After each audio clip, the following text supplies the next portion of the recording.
खबरों की शुरुआत करेंगे अहम खबर के साथ। भारत जोड़ो यात्रा को लेकर राहुल गांधी ने प्रेस कॉन्फ्रेंस की। राहुल गांधी ने कहा कि यात्रा के दौरान काफी भीड़ थी, सुरक्षा को देखते हुए यात्रा रोकनी पड़ी। मैं अपनी सुरक्षा अधिकारियों के सुझाव के खिलाफ नहीं जा सकता। भीड़ को नियंत्रित करना प्रबंधन की जिम्मेदारी है। राहुल गांधी ने कहा कि यात्रा जारी रहेगी।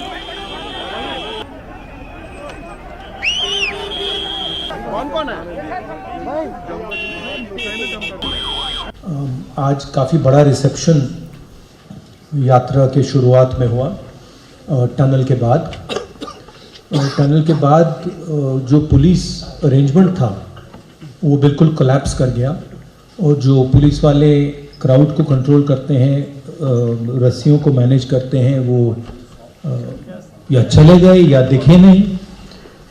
तो मेरी जो सिक्योरिटी डिटेल थी उन्होंने हमें कहा कि हमें आगे नहीं चलना चाहिए, इसलिए हम नहीं चल पाए। एडमिनिस्ट्रेशन की जिम्मेदारी है कि जो क्राउड कंट्रोल होता है, पुलिस का जो रोल होता है उसको गारंटी करें। मुझे मालूम नहीं क्यों हुआ, बट कल और परसों ऐसा नहीं होना चाहिए। थैंक यू, शुक्रिया।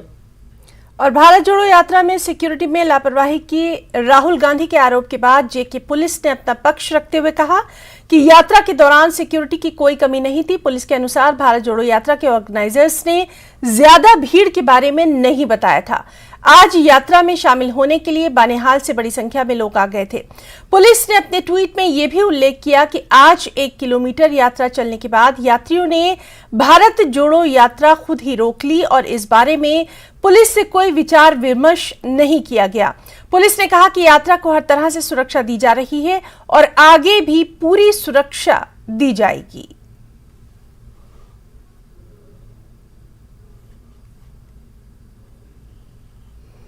और बीजेपी के प्रवक्ता गौरव भाटिया ने राहुल गांधी पर पलटवार किया। गौरव भाटिया का कहना है कि सिक्योरिटी पर सवाल उठाना राहुल गांधी की आदत है। उन्होंने भारत जोड़ो यात्रा के दौरान सुरक्षा में चूक के आरोपों को बेबुनियाद बताया।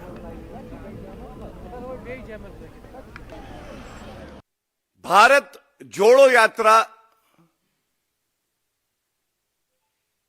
जो कि केवल सुर्खियों में बनी रहे, इसलिए इस तरह से जगह जगह पर यह कह दिया जाता है कि जो सुरक्षा थी वो पर्याप्त नहीं थी। मैं जो वक्तव्य आया है, जो महत्वपूर्ण तथ्य हैं, आपके समक्ष रख दूं। सबसे पहले तो कोई सुरक्षा की दृष्टि से कमी नहीं थी।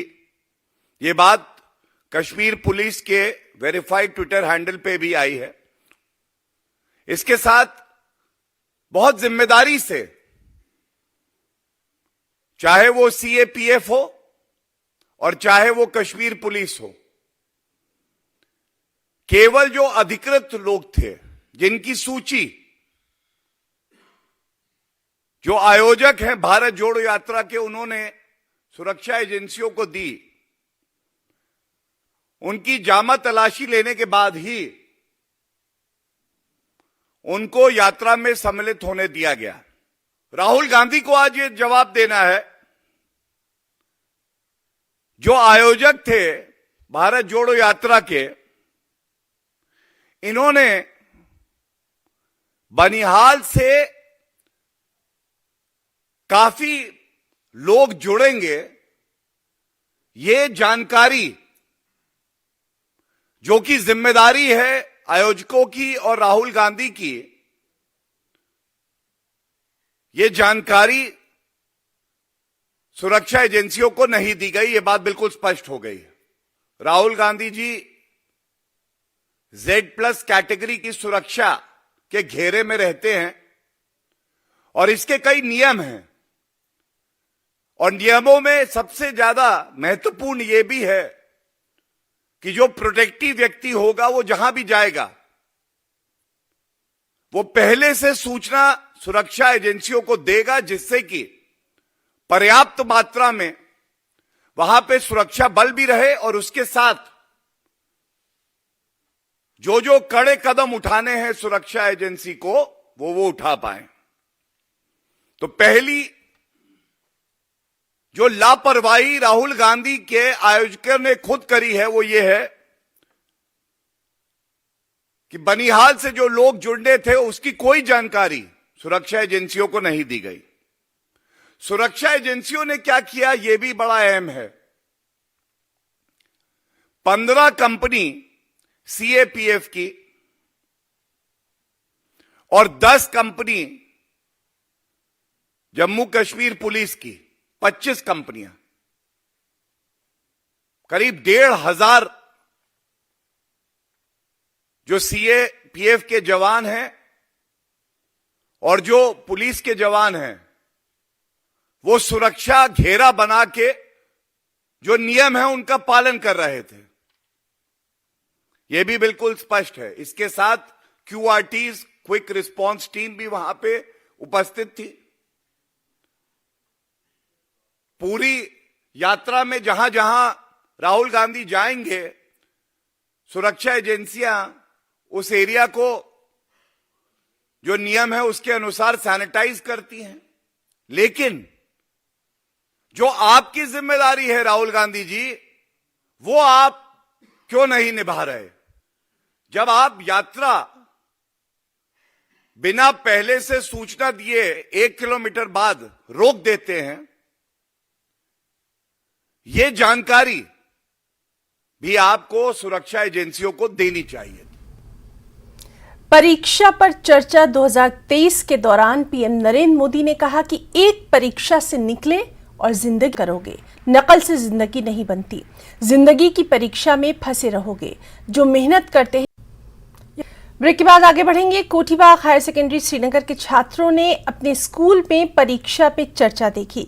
स्कूलों में सर्दी की छुट्टी होने के बावजूद स्कूल एडमिनिस्ट्रेशन ने स्कूल में इस विशेष कार्यक्रम का आयोजन किया था। विद्यार्थियों ने खुशी का इजहार करते हुए कहा कि परीक्षाओं के विभिन्न पहलुओं पर हुई इस चर्चा से उन्हें बहुत कुछ सीखने को मिला है।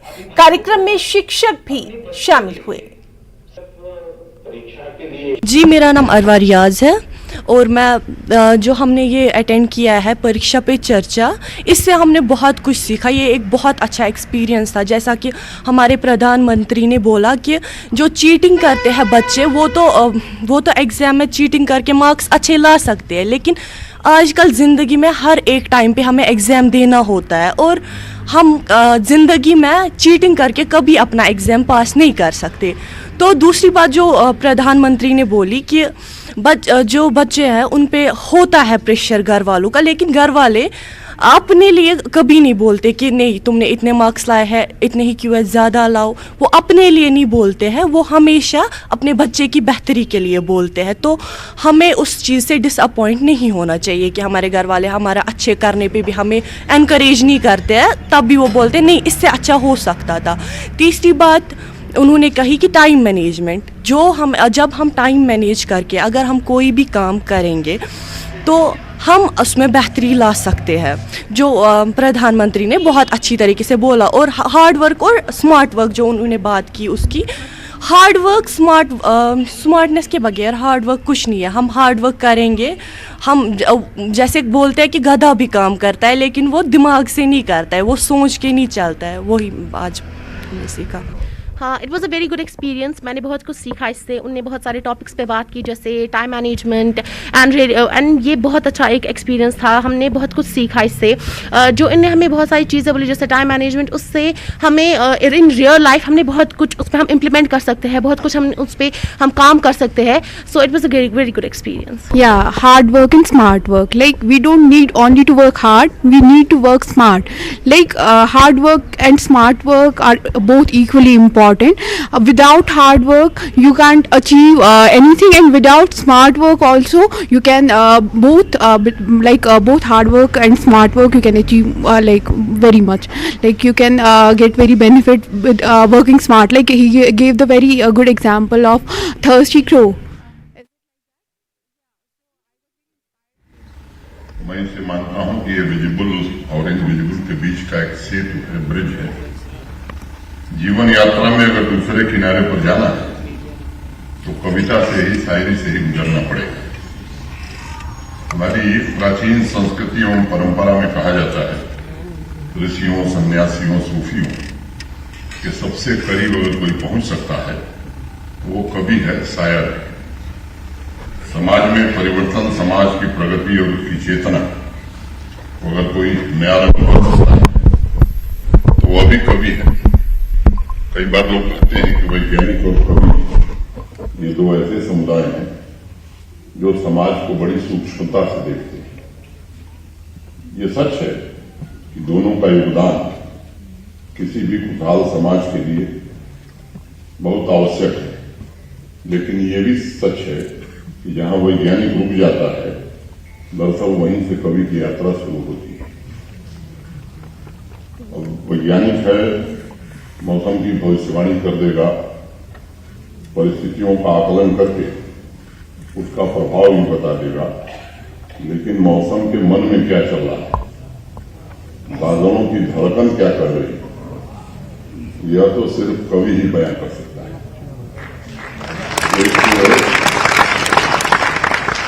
इस विद्यालय के अनेक प्राध्यापक हैं, सभागार में उपस्थित हैं।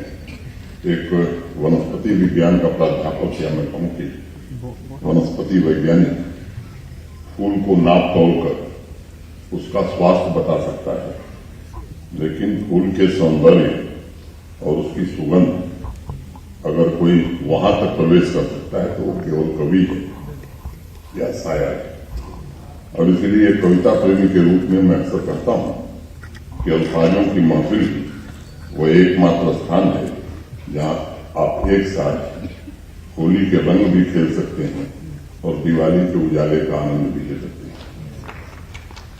और तब मैं ये कहूंगा कि बड़े अजाब में है, बड़े अजाब में है जाने मैं कसा साकी, बड़े अजाब में है जाने मैं कसा साकी, नहीं शराब तो जिक्रे शराब रहने दो, नहीं शराब तो जिक्रे शराब रहने दो।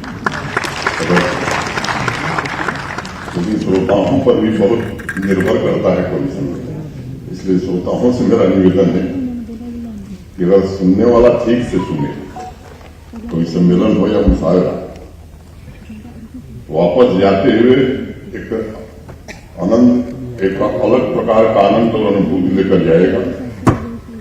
कभी कभी कवियों की संकल्प मात्र से ही चेतना में बदलाव शुरू हो जाता है। ऐसा इसलिए बिल्कुल नहीं है कि आपने कुछ बढ़िया बढ़िया शब्दों में सिमटी कविताएं, चंद शायरी सुन ली और उसकी वजह से आपका मनोरंजन हो गया। 10 मिनट के लिए आप कल्पना के सागर में जब खो जाते हैं, तब इस भाव को आप अंदर से महसूस करते हैं। कविता मात्र शब्दों का हेरफेर नहीं है, कविता शब्दों से भी ऊपर एक दूसरी चीज। शब्दों का हेरफेर करके हम अच्छा गद्य लिख सकते हैं, किसी विषय पर ऐसे लिख सकते हैं, कोई आर्टिकल लिख सकते हैं, लेकिन जब भी कोई बात शब्दों के परे कहनी होती है तभी कविता का जन्म होता है। कवि के शब्द मात्र शब्द नहीं है, उसमें जीवन भी है, उसमें रंग भी है और उसमें रस भी है। रविन्द्रनाथ टैगोर का नाम आप में से अधिकांश लोग जानते हैं।